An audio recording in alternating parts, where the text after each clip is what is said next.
पति और पत्नी का वह रिश्ता होता है जो रिश्ता पूरी तरह से विश्वास की ही डोर पर टिका होता है, लेकिन जिस दिन अब विश्वास टूटता है उसी दिन से वह डोर पर टूट जाता है।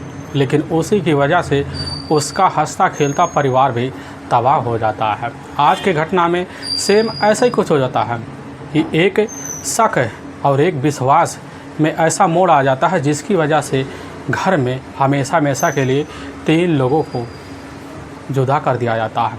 लेकिन जब लोगों के सामने सच्चाई निकल के आता है तो इससे सुनने के बाद लोगों का कलेजा भी थर्रा जाता है। आज की घटना में क्या था, आज की घटना में क्या हुआ, आज की घटना की आप पूरी तह तक सच्चाई जानने के लिए इस वीडियो को आप लास्ट तक ज़रूर देखिएगा। नमस्कार दोस्तों, मैं प्रदीप कुमार आपको स्टडी बात चैनल पे मैं स्वागत करता हूं। दोस्तों आज की यह जो सच्ची घटना है, यह घटना सुनाने से पहले मैं आपसे एक छोटा सा रिक्वेस्ट करना चाहता हूं, क्योंकि आप अगर हमारे चैनल पर नए आए हुए हैं और पहली बार आए हुए हैं तो एक बार जाकर आप अपने इन्हीं प्यारे हाथों से एक बार इस चैनल को सब्सक्राइब ज़रूर कर लीजिए, ताकि आपकी वजह से आज का जो वीडियो है काफ़ी लोगों तक पहुंचाया जा सके। और इसके लिए हम आपके तहे दिल से भी शुक्रगुजार रहेंगे। दोस्तों आज की यह जो सच्ची घटना है, यह घटना है झारखंड प्रदेश और उसी का धनबाद ज़िला लगता है। और उसी में एक न्यू कॉलोनी पड़ता है। उसी न्यू कॉलोनी में रहने वाले होते हैं भैरवनाथ शर्मा। अब जिनकी उम्र होती है 28 साल के आसपास होता है। अब उनकी अपनी पत्नी भी होती है अनुपमा, अब जिसकी उम्र होता है लगभग 26 साल के आसपास होता है। लेकिन इधर भौरव सिंह के टोटल 2 बच्चे भी होते हैं, जिसमें एक बड़ी बेटी होती है, वह होती है अभा कुमारी, और जो सबसे छोटा बेटा होता है वह होता है अभय कुमार। इधर जो होता है भैरवनाथ अपने परिवार का पालन पोषण करने के लिए एक कारखाने में जाकर नौकरी किया करता था। उसके अपने माता पिता भी होते हैं, राजेंद्र प्रसाद होते हैं, और साथ में उसकी अपनी माँ होती है गायत्री देवी, जो वहाँ से लगभग दूर बोकरो में रहा करते हैं। लेकिन इधर जो होता है भैरवनाथ के परिवार काफ़ी खुशीमय जीवन व्यतीत करने लग जाती है। लेकिन तभी मैं बात कर रहा हूँ अब 3 अक्टूबर अब 2017 का ही दिन का टाइम होता है। तो उसी दिन जो होता है इधर भैरवनाथ का ही जो अपना छोटा बेटा होता है वह होता है अभय कुमार का उस दिन मौके पर जन्मदिन होता है। तो उसी दिन भैरवनाथ ने एक पार्टी रखी थी जो पारिवारिक पार्टी होती है। उसी पार्टी को आगे बढ़ाने के लिए जो होता है उसी समय अपने पिता राजेंद्र प्रसाद और साथ में अपनी जो माँ होती है गायत्री को, दोनों को ही उसी समय उनके पुराने निवास स्थान से अपने ही कमरे पर मौके पर बुला लेते हैं। अब शाम का टाइम हो जाता। शाम के टाइम में भैरवनाथ के जो हितैषी होते हैं और जो पड़ोसी होते हैं मौके पर उसी पार्टी में शामिल होने के लिए सब आ जाते हैं। अब अच्छे तरीके से पूरी पार्टी हो भी जाती है, रात का टाइम हो जाता है। तो उसी वक्त जो होता है जितने भी मौके पर लड़के होते हैं सभी लड़के नाते नाते थक जाते हैं, काफ़ी बड़े भी होते हैं वह भी थक सा जाते हैं। सभी लोग जाकर इधर अपने अपने कमरे में सो जाते हैं, बल्कि जो पड़ोसी होते हैं वो अपने अपने कॉलोनियों में चले जाते हैं। लेकिन जैसे ही अब सुबह का टाइम होता है तो सुबह के टाइम में राजेंद्र प्रसाद की रोज़ की हमारा ज़िंदगी की एक आदत होती है कि सुबह काफ़ी जल्दी उठ जाते हैं। उठने के बाद पहले तो मॉर्निंग वॉक के लिए निकल जाते हैं, लेकिन ठीक दूसरे दिन भी वही काम करते हैं। सुबह के टाइम उनकी नींद खुलती है तो एक बार काफ़ी अचंभे में रह जाते हैं कि अभी तक हमारे बेटे और नाव बहू दोनों कहीं बाहर निकल के दिखाई दे रहे हैं। अब वह भी सोच लेते हैं कि हो सकता है रात में पार्टी की वजह से, थके मारे होने की वजह से काफ़ी गहरी नींद में सो गए हों। अब राजेंद्र प्रसाद उस समय तो जाते हैं बाहर, घूम फिर कर अपना चले आते हैं। आने के बाद अब जैसे ही अब दरवाजे पर खड़े होते हैं देखते हैं कि अभी तक तो बाहर पूरी की पूरी तरह सन्नाटा पसरा हुआ है। उनको काफ़ी अचंभा सा लगता है। अब लेकिन जैसे ही राजेंद्र प्रसाद जो होते हैं अपने बेटे के घर के सामने जो दरवाज़ा होता है उसी पर जाकर अब खड़े हो जाते हैं। देखते हैं कि दरवाजे के जो बाहर है वह मौके पर सिटकनी लगा हुआ है। उनका माथा उसी समय ठनक जाता कि आखिर इतना जल्दी हमारा अपना बेटा और बहू और साथ में उसके दोनों बच्चे हमें बिना बताए कहाँ चले गए। अगर उन्हें जाना था तो एक बार हमें इस बात की तो जानकारी दे देते। लेकिन उनकी जिज्ञासा होती है क्यों ना अब इस कुंडी को खोला जाए। और सिटकनी को उसी समय राजेंद्र प्रसाद खोलते हैं। तभी अंदर झांक के देखते हैं तो उनकी जो आँखें होती है उसी समय फटी की फटी रह जाती है, क्योंकि एक बेड के ऊपर जो होता है वो होती है अनुपमा, और साथ में उनके जो अपने दोनों नाती होते हैं अभय और साथ में अभा कुमारी, वहीं पर खून से लथपथ अवस्था में पड़े होते हैं। यह नज़ारा देखकर तुरंत ही राजेंद्र प्रसाद वहीं पर चीख पड़ते हैं, और इसी चीखने की आवाज़ सुनकर वहाँ पर इधर भैरवनाथ की जो अपनी माँ होती है गायत्री देवी जब आती है तो वह भी देखती है, धाड़ मारकर वहीं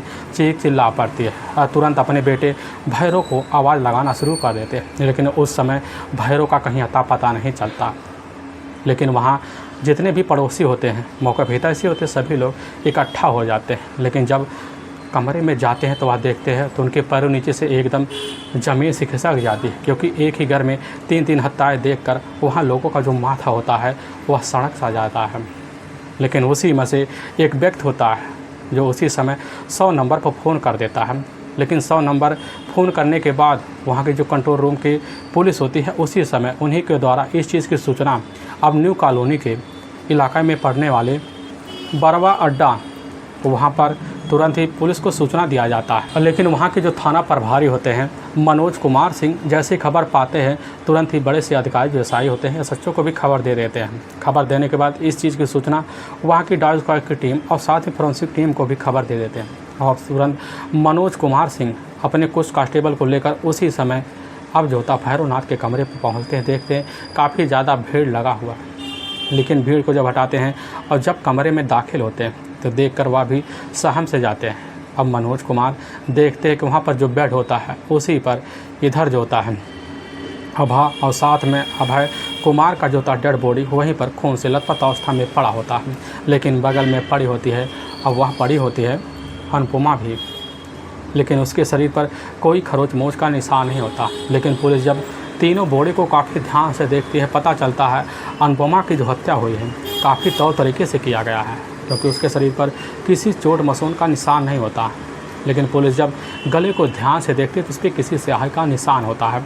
पुलिस को पूरा यकीन हो जाता है कि ज़रूर अनुपमा की जो हत्या है वह हत्या किसी रस्सी की बदौलत की गई है। लेकिन पुलिस इधर जब अभा और साथ में अभय के डेड बॉडी को देखती है, देखने के बाद पुलिस को पूरा यकीन हो जाता है कि अभय और साथ में अभा के बॉडी को जो होता है गला जो होता है गले पर किसी नुकीले चीज़ से वार कर इन दोनों की हत्या कर दी गई है।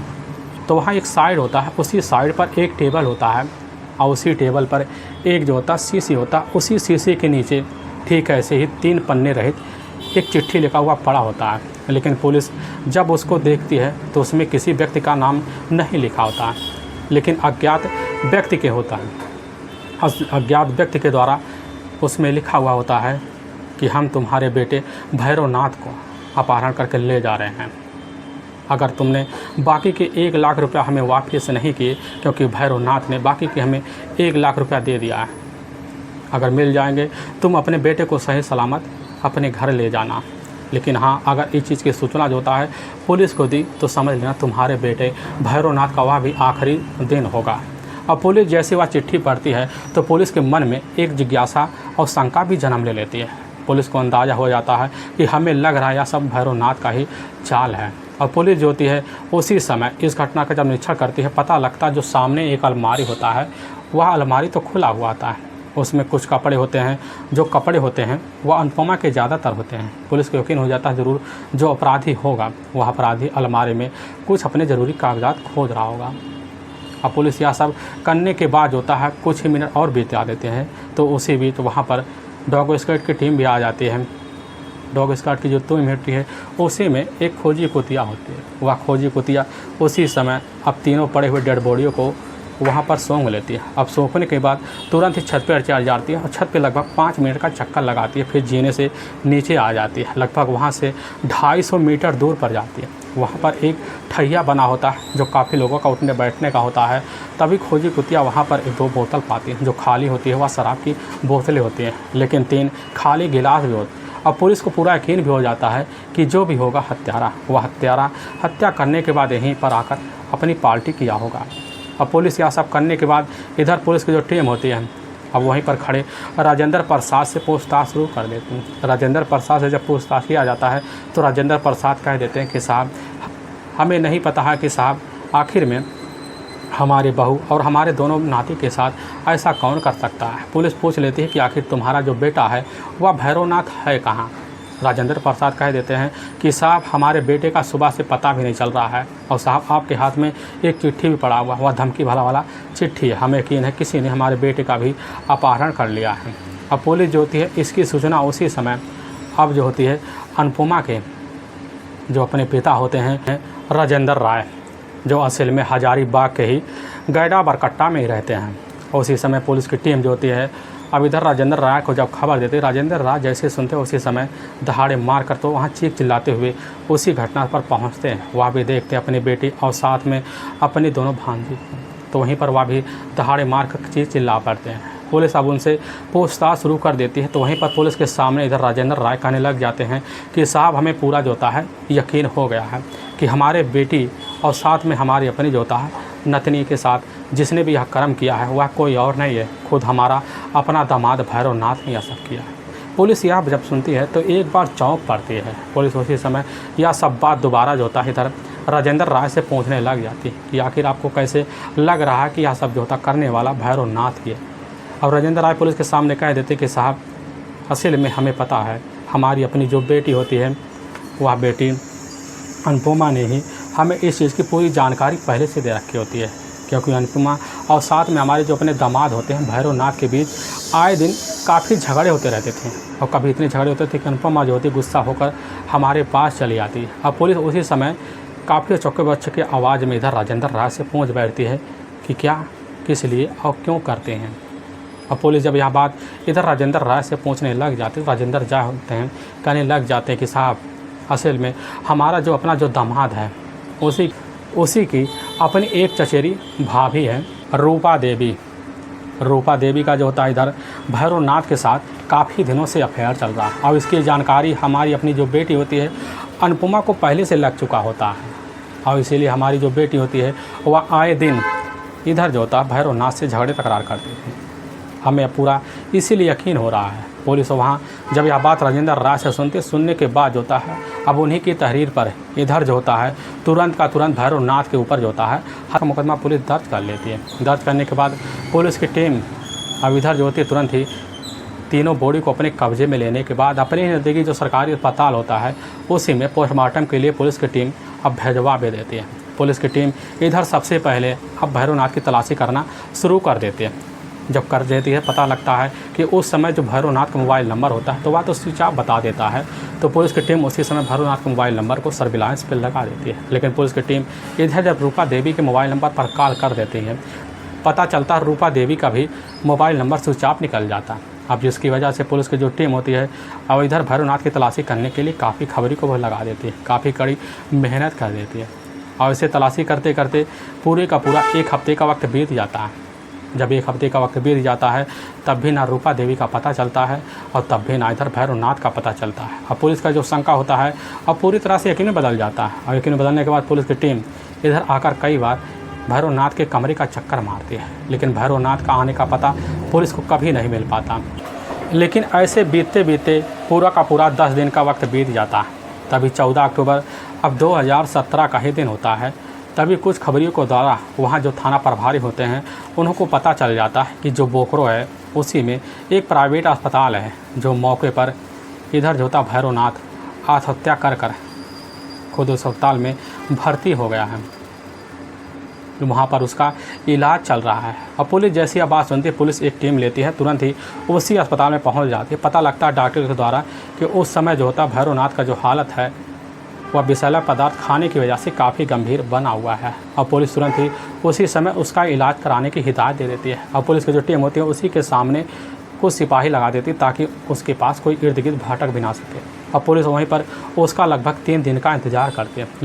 भैरवनाथ का जो हालत होता है जब 3 दिन बाद पूरी तरह से सामान्य हो जाता है, होने के बाद पुलिस की जो टीम होती है इधर उसी समय भैरवनाथ को अपने कब्जे में लेने के बाद धनबाद में ही ले आते हैं। लेकिन पुलिस जब उसे पूछताछ शुरू कर देती है करने के बाद पुलिस के सामने बिना किसी देरी के जल्द से जल्द भैरवनाथ टूट भी जाता है। लेकिन पुलिस के सामने जो कहानी बयां करता है इसे सुनने के बाद लोगों का कलेजा भी थर्रा सा जाता है।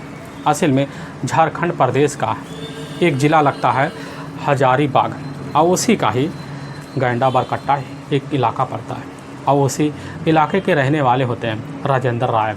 अब राजेंद्र राय के टोटल अपने 3 बच्चे भी होते हैं, जिसमें 2 बेटी और 1 बेटा होता है। लेकिन जो सबसे बड़ी बेटी होती है वह बेटी होती है अनुपमा। इधर जो होती है अनुपमा जैसे ही अपनी पढ़ाई पूरी कर लेती है तो उसी बीच अपने माँ के साथ घर गृहस्थी में उलझ जाती है। उलझने के बाद अपनी नौकरी की तलाशी करती है, लेकिन उसके हिसाब से उस अनुपमा को नौकरी नहीं मिलता। लेकिन अनुपमा जैसे ही अपनी शादी की दहलीज पर पहुंचती है तो उसी बीच साल 2013 में अनुपमा के जो पिता होते हैं वह पिता उसी समय अच्छे लड़के की तलाशी करते हुए उनके हाथ और उनके सामने जो होता है वह जाकर भैरवनाथ लग जाता है। भैरवनाथ जो होता है वह मौके पर अपने पिता राजेंद्र प्रसाद के ही साथ बोकरो के ही पुडरू गांव में रहा करता था।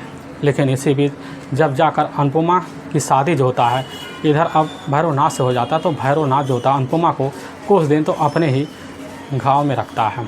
लेकिन रखने के बाद जो होता है इधर अच्छे से ज़िंदगी अनुपमा का अपने पति भैरवनाथ के साथ चलना शुरू हो जाता है। और ऐसे चलते चलते कुछ ही महीने का वक्त बीतता है। लेकिन इसी बीच अनुपमा इधर अपने पति से उस इलाके में रहकर परेशान हो जाती है, क्योंकि वह जो एरिया होता है काफ़ी घना एरिया होता है। लेकिन उसी हिसाब से अनुपमा सोच लेती है अपने पति को अपने साथ लिया जाए और साथ लेकर क्यों ना चला जाए, शहर में प्लान बनाया जाए।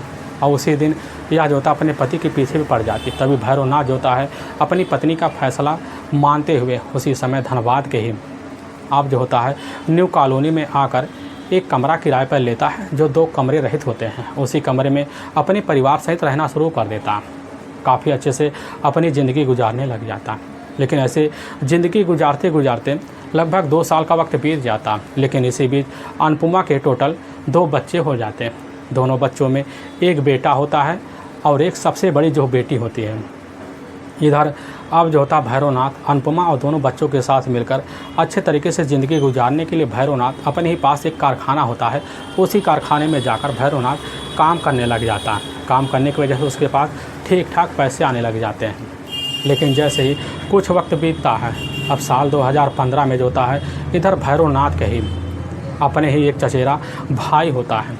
वह भाई जो बकोरो के ही मटडी भूदहा का ही रहने वाला होता है।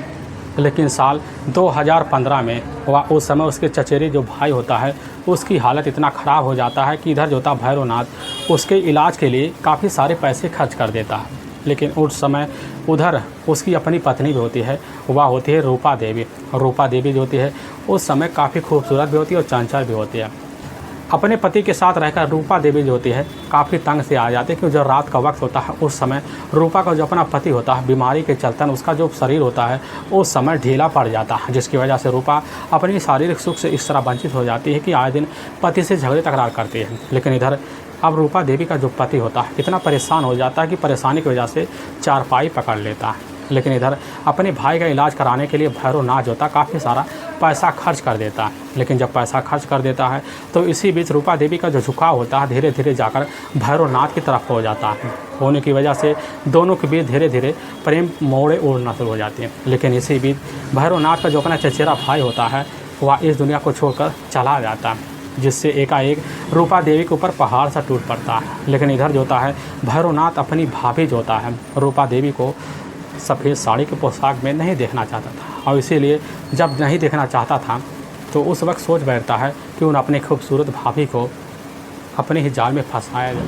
और उसी दिन से अपनी खूबसूरत भाभी के ऊपर मोहित सा हो जाता है, आगे पीछे मंडराना शुरू कर देता है। लेकिन रूपा देवी भी अपने सुख के लिए जो होता है इधर अब जाकर धीरे धीरे एक शादीशुदा भैरवनाथ के ऊपर डोरे डालना भी शुरू कर देते हैं। लेकिन भैरवनाथ भी पीछे नहीं हटता, वह अपनी नज़र में अपनी भाभी की ज़िंदगी को संवारने के लिए लग जाता है। लेकिन धीरे धीरे दोनों के बीच जो होता है मोबाइल के थ्रू अब आए दिन बातें शुरू हो जाते हैं। अब ऐसे बातें शुरू होते होते लगभग पूरा का पूरा 2 साल का वक्त निकल जाता है। और जब निकल जाता है तो इधर जो होता भैरवनाथ जब भी अपने काम से अपने कमरे पर लौटता और लौटते वक्त जो होता है तुरंत ही बिना बच्चों का हाल चाल पूछे और मोबाइल लेकर जाकर एक कोने में बैठ जाता है। लगभग ऐसे बैठे बैठे बातें करते करते पूरा का पूरा 1.5-2 घंटा निकल जाता है। लेकिन इधर भैरवनाथ का रोज़ का जरिया बन जाता। इधर जो होती है अनुपमा जब भी अपने काम से छुट्टी पाती तो उसका ध्यान जब अपने पति के ऊपर जाता तो उसके मन में कुछ शंकाएँ होती, और उसी शंकाएँ बस अपने पति से जब पूछताछ शुरू कर देती है तो इधर जो होता भैरवनाथ तुरंत ही अचक्का रह जाता है। और उसी उलझन में फंस जाता है। इधर अनुपमा को शंका हो जाता है और शंका होने की वजह से अनुपमा अपने पति के ऊपर टूट पड़ती है। और जब टूट पड़ती है तो अनुपमा को पूरा विश्वास नहीं, यकीन भी हो जाता है कि हमारे पति का किसी के साथ अफेयर चल रहा है। लेकिन इधर जब पता चलता है कि इधर भैरवनाथ को, तो अब इस सनस रह जाता, अपनी पत्नी से वही माफ़ी मांगना शुरू कर देता। और यह बात साल 2017 का ही है, वही जून का महीना भी होता है। तो उसी महीने में गर्मी का महीना होता है। ज़्यादातर लोग छत पे सोया करते थे और छत पे जाकर बात करते हुए अनुपमा एक दिन इधर सीधा का सीधा भैरवनाथ को पकड़ लेते हैं। जब पकड़ लेते तो वहीं पर इतने झगड़े तकरार कर लेती है। झगड़े तकरार करने की वजह से अनुपमा अपने दोनों बच्चों को साथ लेती है, अपने पिता राजेंद्र राय के पास पहुंच जाती है। लेकिन राजेंद्र राय इतने सीधे व्यक्ति होते हैं कि अपनी बेटी इधर अनुपमा को काफ़ी समझाते हैं, दिलासा देते हैं कि बेटी वह तो तुम्हारा पति है, आदमी से एक बार गलती होती है, उसको माफ़ करना तुम्हारा कर्म है, तुम्हारी ज़िंदगी उसी के भरोसे चल रहा है। सारी बात पिता से जब सुनती है अनुपमा तो उसका भी दिल पसीज जाता है। लेकिन वहाँ पर लगभग 1 महीने का जब वक्त गुजार लेती है तो वही जब से जुलाई का महीना लगता है, तो वही जुलाई का महीना लगते ही तुरंत ही उसी समय अपना मायका छोड़कर अपने ससुराल में चली आती है। लेकिन जब चली आती है तो इधर जो होता है, अब भैरवनाथ को जो बर्ताव होता है ठीक ठाक चलने लग जाता है। लेकिन जब चलने लग जाता है तो इधर दोबारा जो होता है, कुछ दिन बाद भैरवनाथ का रूपा देवी से बात शुरू हो जाता है। और बात करते करते रूपा देवी के मन में इस तरह भैरवनाथ बस जाता है कि अपनी ज़िंदगी का पत्नी बनाने के लिए और दरिया बनाने के लिए रूपा देवी को भी तैयार कर लेता है। और रूपा देवी बिना अपनी ज़िंदगी में किसी का रोड़ा बने होता है, हमेशा हमेशा के लिए अपना पति का जो दर्जा होता है इधर भैरवनाथ को दे चुके होते हैं। भैरवनाथ भी रूपा देवी को दिल जान से चाहना शुरू कर देते हैं और रूपा देवी भी भैरवनाथ को अपना पति के रूप में हर दिन चाहना शुरू कर देती है। रूपा देवी भैरवनाथ को अपने दिल का जो होता है हथियार बनाने के लिए तैयार खड़ी रहती हैं। लेकिन इधर जो होता है एक दिन बिना बात किए भैरवनाथ नहीं रह पाता है। इसी बीच रूपा देवी की बात करते हुए एक दिन दोबारा जो होता है इधर अनुपमा जब पकड़ती है तो उसी बीच अपनी शंका को पूरी तरह से में बदलने के लिए तुरंत ही अपने भाई जो बोकारो में ही एक ममेरा भाई होता है उसी के पास फ़ोन करके सारी बात बता देते हैं। लेकिन इधर ममेरा भाई तुरंत ही उसी समय भैरवनाथ को मोबाइल नंबर का CDR डिटेल निकलवा लेता। उसी से पता चल जाता है कि असल में रूपा देवी से जो बात होता है, इस बात की जानकारी इधर उसका अपना भाई इधर अनुपमा को दे देता है। लेकिन अनुपमा जैसी खबर पाती है उसी समय आकर अपने पति से झगड़े तकरार शुरू कर देते हैं। अब झगड़े तकरार जो सिलसिला होता है या बेधड़क चलने लग जाता है। और जब चलने लग जाता है तो इसी बीच भैरवनाथ जो होता कभी कभी अपनी पत्नी का पिटाई भी कर देता है। और इसी पिटाई से अनुपमा काफ़ी ज़्यादा परेशान हो जाती है। लेकिन इधर रूपा को जो पता चल जाता है कि इस चीज़ की जानकारी अब जाकर अनुपमा को लग चुका है, तुरंत ही रूपा आती है। अब इधर जाकर भैरवनाथ से शादी के लिए बात करती है और शादी की बात सुनते ही भैरवनाथ काफ़ी उलझन में पड़ जाता है। और इसी उलझन को दूर करने के लिए तुरंत ही खतरनाक निर्णय लेता है। उसी निर्णय के तहत वह सोच लेता है क्यों ना हमारे रास्ते में जो रोड़ा बन रहा है वह कोई और नहीं है, वह हमारी अपनी खुद की पत्नी अनुपमा और साथ में सिर्फ हमारे दोनों बच्चे अभय कुमार और साथ में अभा कुमारी हैं। और उसके मन में यह खतरनाक षड्यंत्र उस समय तो गूंज जाता है। अपने प्लान को कामयाब करने के लिए रूपा की सहमति लेता है और रूमा जैसे सुनती है तो उसी समय खुश हो जाती, कहने लग जाती इसके बाद हम दोनों मिलकर आराम से अपनी ज़िंदगी गुजारेंगे और शादी के तहत ज़िंदगी जिएंगे। और इसी प्लान को कामयाब करने के लिए खतरनाक षड्यंत्र के तहत वह काम करना शुरू कर देता है। तभी इसी बीच भैरवनाथ का जो अपना छोटा बेटा होता है अभय कुमार का जन्मदिन जो होता है 3 अक्टूबर 2017 का दिन ही आ जाता है। तो उसी वक्त शाम का टाइम होता है। शाम के टाइम में पूरे परिवार के जो रिश्तेदारी मौके पर होते हैं सभी लोग इकट्ठा हुआ होते हैं। लेकिन उसी बीच वहाँ पर रूपा भी आ जाती है और रूपा जैसे ही दाखिल होते हैं तो उसी बीच इधर अनुपमा की जो नज़र होता है रूपा के ऊपर पड़ जाती है। और जैसे देखती है तो उसी समय भन्ना से जाती है। उसको लगता है कि ऐसे लगता है आज हमारी दुनिया कहाँ चली गई। और तुरंत ही रूपा से जाकर उसी समय झगड़े तकरार करना शुरू कर देती है और रूपा को कारी खटी खोटी सुना देती है। लेकिन रूपा उस समय तो अपने मकसद के लिए वहाँ आई हुई थी। लेकिन उसी समय जाकर रूपा भैरवनाथ के ऊपर काफ़ी दबाव बनाना शुरू कर देती, कहने लग जाती है कि आप तुम्हारे पास काफ़ी सही मौका है और ऐसा मौका बार बार नहीं मिलेगा। और भैरव इधर रूपा के प्यार में इस तरह अंधा हो जाता है कि वह तुरंत ही अपनी भाभी यानी कि रूपा की बातों में आ जाता है। आने के बाद अपने प्लान को कामयाब करने के लिए षड्यंत्र के तहत जो होता है वहीं पर मन विचार करना शुरू कर देता है। लेकिन जैसे ही रात का 9:30 बजे के आसपास टाइम होता है, अब इधर भैरवनाथ का अपना जो छोटा बेटा होता है अभय कुमार का जन्मदिन का केक कट जाता है। केक कटने के बाद सभी लोग अच्छे से पार्टी कर लेते हैं। पार्टी करते करते नाचते नाचते काफ़ी लोग थक जाते हैं। लेकिन जैसे ही अब रात का 12 बजे का टाइम होता है उसी बीच जो लाइट होता है मौके पर चला जाता है। तभी पूरे मकान में मौके पर जो लोग होते हैं पार्टी में वहाँ उसी समय वहाँ बैठे होते हैं। लेकिन जब रात में 2 बजे लाइट आता है, लाइट आने के बाद सभी लोग अपने अपने कमरे में सोने के लिए चले जाते हैं। लेकिन इधर जो होता है अभय और साथ में आभा दोनों मिलकर जो होता है वहीं पर अपनी जो दादी होती है गायत्री देवी के साथ सो रही होती हैं। लेकिन जैसे ही रात में 2 बजे लाइट होता है आने के बाद इधर जो होता है भैरवनाथ तुरंत ही गायत्री के कमरे में जाता है और जब जाता तो वहीं पर उसके दोनों अपने बच्चे सो रहे थे और दोनों बच्चों को अपने प्लान में शामिल करते हुए उसी समय अपने साथ लेता और ले आकर अनुपमा के कमरे में सुला देता। लेकिन अनुपमा जो होती है वहाँ गुस्सैले अवस्था में पहले ही काफ़ी गहरी नींद में सो चुकी होती हैं। सोने की वजह से वह समझ जाता आज यही सबसे अच्छा मौका है। लेकिन रूपा देवी जो होती है अपने प्लान से बचने के लिए उसी समय अपने रिश्तेदार के यहाँ जाकर सो जाती हैं।